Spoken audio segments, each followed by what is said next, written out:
नमस्कार, मैं doctor Sonal Singh Ujjain TV के सभी दर्शकों का हार्दिक स्वागत करती हूं। और आइए अब एक नजर डालते हैं आज के खास खबरों पर।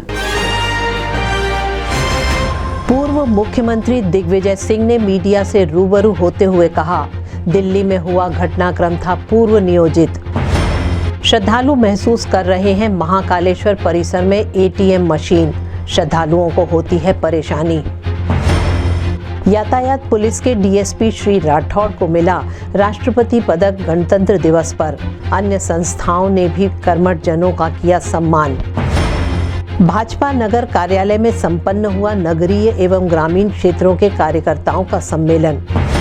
और गणतंत्र दिवस पर की गई नगर के विभिन्न स्थानों पर सजावट, निकाली गई रैलियां, संपन्न हुए झंडा वंदन कार्यक्रम। और अब समाचार विस्तार से। पूर्व मुख्यमंत्री दिग्विजय सिंह ने किए महाकालेश्वर के दर्शन। मीडिया से रूबरू होकर कहा, दिल्ली में हुआ घटनाक्रम था पूर्व नियोजित। उज्जैन पहुंचे कांग्रेस नेता और पूर्व मुख्यमंत्री दिग्विजय सिंह और उनके पुत्र राज्यवर्धन सिंह उज्जैन के निजी कार्यक्रमों में शामिल होने के बाद महाकाल मंदिर में दर्शन किए। महाकाल मंदिर में होने वाली भोग आरती में शामिल हुए। इस मौके पर कई कांग्रेसी नेता उनके साथ थे।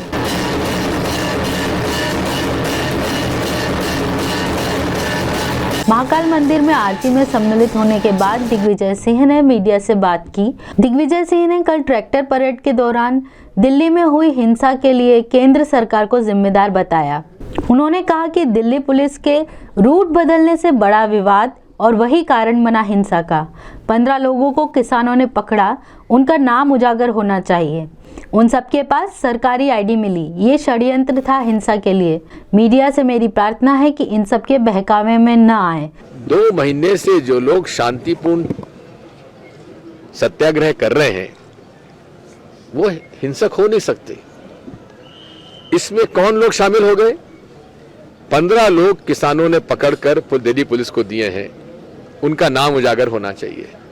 उन सब के पास सरकारी मुलाजिम होने का आइडेंटिटी कार्ड मिला है। अब आप समझ लीजिए सरकार किसकी है।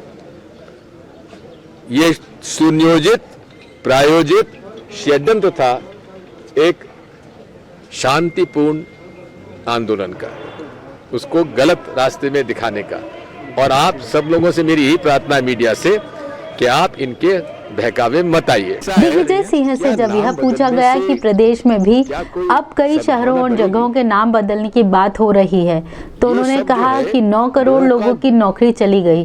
शहर और जगह के नाम बदलने से क्या होगा? बढ़ रही हो, 9.5 करोड़ लोगों की नौकरियां चली गई। वहां नाम बदलने से उनको रोजगार मिल जाएगा क्या? इस देश की अर्थव्यवस्था सुधर जाएगी क्या? भारत का भला हो जाएगा? जो बदलना बदलिए, हमें इसमें कोई दिक्कत नहीं है। सरकार आपकी है। जब तक ईवीएम है आप बड़े अहम और अहंकार में हो। जिस दिन ईवीएम हट जाएगी पता पहुंच जाएगा जमीन किसके पास है। वहीं जब कांग्रेस अध्यक्ष को लेकर उनसे सवाल किया तो वह उल्टा पत्रकार से ही सवाल पूछ बैठे कि क्या तुम कांग्रेस में हो? ये हमारा मामला है, हम तय करेंगे। आप कांग्रेस में है क्या? नहीं, कांग्रेस फिर क्यों पूछ रहे हैं? सर एक हम लोग तय करेंगे। सर एक सवाल निकाय के चुनाव में सब तैयारी है सर, किस तरह से हम तो चुनाव होंगे या वोटिंग? जो सरकार चाहेगी करेंगे। हम लड़ाई लड़ेंगे और कमलनाथ जी के नेतृत्व में लड़ाई होगी। सर उमा भारती एक बात और कह रही है कि जो बीजेपी शासित प्रदेश है उनमें से जो है शराब बंदी हो जाना चाहिए पूरे प्रदेश में। आपको लगता है कि ये कुछ बहुत जमीनी स्तर पे हो पाएगा? सर बात यह है, उमा भारती कहती है पूर्ण प्रतिबंध हो जी। शिवराज सिंह चौहान कहते हैं जितनी दुकानें उतनी रहने दो, और नरोत्तम मिश्रा कहते हैं दुकानें बढ़ा दो। अब उनको तीनों को तय करने दीजिए। महाकाल मंदिर परिसर में एटीएम की जरूरत महसूस कर रहे हैं श्रद्धालु। मंदिर प्रशासन ने किया आश्वस्त। विश्व प्रसिद्ध महाकालेश्वर मंदिर में स्थानीय श्रद्धालुओं के अलावा देश विदेश से भी श्रद्धालुओं का आगमन होता है। इन श्रद्धालुओं को महाकाल परिसर में दान दक्षिणा, प्रसाद, सिक्के आदि खरीदने को लेकर अक्सर नगद रकम की जरूरत पड़ती है, जिसके लिए इन्हें मंदिर के बाहर करीब 1 किलोमीटर तक की दूरी तय करने पर ही एटीएम दिखाई देता है। जबकि होना यह चाहिए कि मंदिर परिसर में ही एटीएम की व्यवस्था हो। एटीएम के मंदिर परिसर में नहीं होने से हो रही दिक्कतों का ब्यौरा देते हुए गुजरात से आए श्रद्धालु नितेश पटेल ने बताया, बस ये श्रद्धालु को थोड़ी एटीएम यहाँ मंदिर प्रशासन के अंदर नहीं है कोई एटीएम की सुविधा, तो यहाँ श्रद्धालु को अच्छी तरह से पैसे निकाल सके और सेवा दान कर सके, इसीलिए यहाँ मंदिर प्रशासन के अंदर घर घर के ऊपर एटीएम होना चाहिए। इतनी हमारी गुजारिश है, श्रद्धालु को सुविधा मिले। इसी तरह स्थानीय श्रद्धालु भाग्येश जोशी ने भी एटीएम की जरूरत को बयां करते हुए कहा, जी यहाँ पर महाकाल मंदिर के निकट कोई भी एटीएम नहीं है 100 मीटर के अंदर। तो आए दिन श्रद्धालु यहाँ से निकलते हैं और पूछते हैं कि एटीएम कहाँ है, पैसे निकालने की सुविधा कहाँ मिलेगी। तो कई बार प्रशासन को अवगत कराया गया, अवगत प्रशासन को मालूम है, उसके बाद भी कोई एटीएम की व्यवस्था नहीं है श्रद्धालु के लिए। श्रद्धालु आए दिन परेशान होते रहते हैं। गणतंत्र दिवस पर शहर की विभिन्न संस्थाओं में सम्मानित हुए कर्मठ जन। डीएसपी श्री राठौर को मिला राष्ट्रपति पदक। गणतंत्र दिवस पर शहर की विभिन्न संस्थाओं और विभागों ने अपने अपने कार्य क्षेत्रों में समर्पित कर्मठ जनों को सम्मान दिया। यातायात पुलिस के डीएसपी सुरेंद्र पाल सिंह राठौर को राष्ट्रपति पदक प्राप्त हुआ। श्री सिंह उन 12 पुलिस कर्मियों में से हैं जिन्हें प्रदेश में यह सम्मान मिला। ये सराहनीय सेवा के लिए होता है, जो अभी तक की सेवा काल के दौरान अच्छी सेवा रहती है, उसका एक साइटेशन यहाँ से जाता है और एमएचए की तरफ से, माननीय राष्ट्रपति की तरफ से ये बधाई किया जाता है।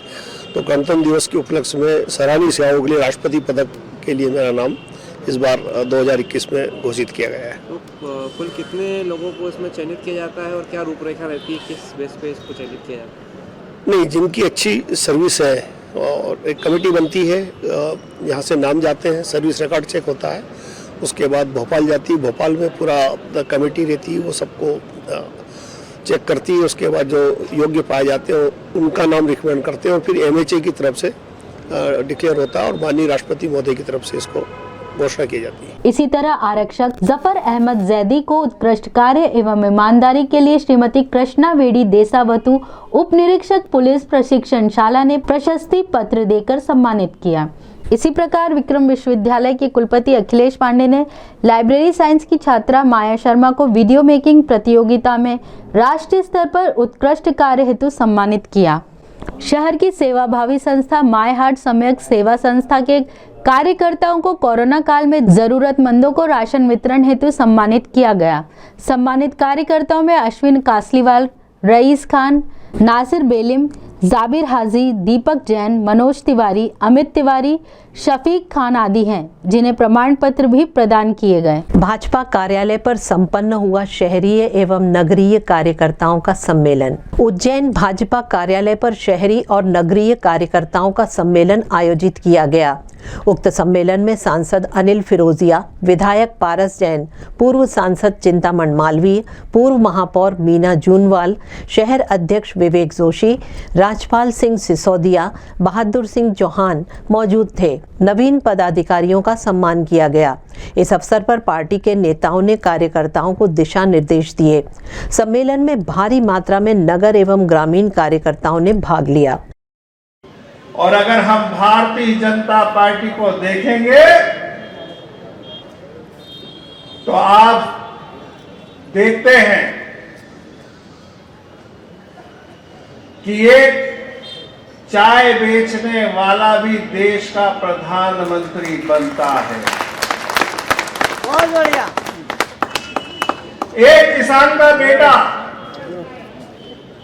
जो पढ़ने आया था भोपाल में जेतपुरा से चल के और विद्यार्थी परिषद पे काम संपर्क में आके काम करना चालू करा, कभी सपने में भी नहीं सोचा था कि मध्य प्रदेश का चौथी बार मुख्यमंत्री बनेगा शिवराज सिंह जी चौहान। और हम ज्यादा दूर न जाएं तो हम हमारे जिले में देख लें कि एक नागदा के पास गरीब मजदूर का लड़का संगठन का काम करते करते राज्यसभा के सदन का नेता बन गया, सामाजिक न्याय मंत्री बन गया। ये अगर कहीं संभव है भाइयों तो भारतीय जनता पार्टी में संभव है। किसान का बेटा बहादुर सिंह चौहान में बैठा है। विधायक के रूप में तो सेवा दे रहे, लेकिन अब भारतीय जनता पार्टी प्रदेश उपाध्यक्ष के रूप में सेवा देंगे। मैं जोरदार उनका यहाँ अभिनंदन और स्वागत करता हूँ। एक प्रोफेसर, पूर्व सांसद चिंतामन मालवीय जी, प्रोफेसर के साथ साथ समाज सेवा करना और सांसद के रूप में उन्हें सेवा दी है, और अब वो वरिष्ठ उपाध्यक्ष के रूप में मध्य प्रदेश में सेवा देंगे। जोरदार उनका भी ताली बजा के स्वागत करें। इसे अनिल जी, सह कोषाध्यक्ष, जोरदार इनका भी ताली बजा के अभिनंदन और स्वागत करिए। गणतंत्र दिवस पर नगर में छाया रहा देशभक्ति का उल्लास। झंडा वंदन रैलियों के साथ मंदिरों को भी सजाया गया देशभक्ति के रंग में। 72वें गणतंत्र दिवस पर नगर में दिन भर देशभक्ति के आयोजन संपन्न हुए। कांग्रेस कार्यालय पर अल सुबह झंडा वंदन किया गया। जिला अध्यक्ष कमल पटेल द्वारा तिरंगा लहराया गया। इस अवसर पर शहर अध्यक्ष महेश सोनी, पूर्व विधायक बटुक शंकर जोशी, पूर्व सांसद सत्यनारायण पवार सहित बड़ी संख्या में कांग्रेस पदाधिकारी, पूर्व पार्षद और महिला नेत्रियां उपस्थित थी।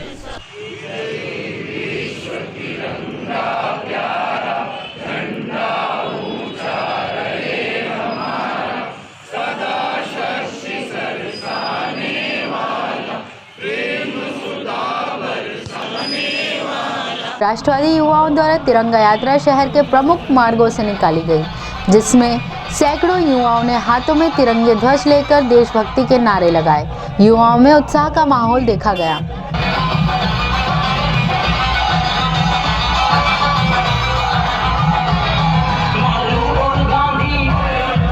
नगर की सड़कों पर भी तिरंगे की लिग्गियां देशभक्ति का संदेश देती देखी गई। महाकाल परिसर स्थित गणेश मंदिर में भी तिरंगे ध्वज से सजावट की गई। इसी तरह बड़ी सब्जी मंडी स्थित जामिया मिलिया स्कूल में झंडा वंदन कार्यक्रम संपन्न हुआ। कार्यक्रम में बैंक कर्मी नेता US छाबड़ा, सेवानिवृत्त प्रोफेसर अरुण वर्मा ने अपना संबोधन दिया। शहर काजी खलीकुर रहमान, राम त्यागी सहित अन्य गणमान्य जन मौजूद थे। कार्यक्रम का संचालन हाजी अयूब साहब ने किया।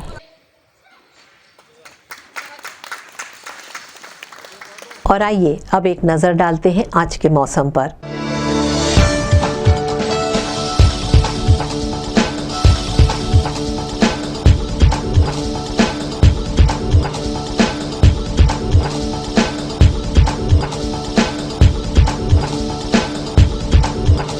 अंत में शहर के प्रमुख समाचार एक बार फिर। पूर्व मुख्यमंत्री दिग्विजय सिंह ने मीडिया से रूबरू होते हुए कहा, दिल्ली में हुआ घटनाक्रम था पूर्व नियोजित। श्रद्धालु महसूस कर रहे हैं महाकालेश्वर परिसर में ATM मशीन, श्रद्धालुओं को होती है परेशानी। यातायात पुलिस के DSP श्री राठौड़ को मिला राष्ट्रपति पदक गणतंत्र दिवस पर। अन्य संस्थाओं ने भी कर्मठ जनों का किया सम्मान। भाजपा नगर कार्यालय में संपन्न हुआ नगरीय एवं ग्रामीण क्षेत्रों के कार्यकर्ताओं का सम्मेलन। और गणतंत्र दिवस पर की गई नगर के विभिन्न स्थानों पर सजावट, निकाली गई रैलियां, संपन्न हुए झंडा वंदन कार्यक्रम। तो ये थे शहर के प्रमुख समाचार। ताज़ा जानकारी के लिए देखते रहिए उज्जैन TV और हाँ, चैनल को लाइक एवं सब्सक्राइब अवश्य करें। नमस्कार।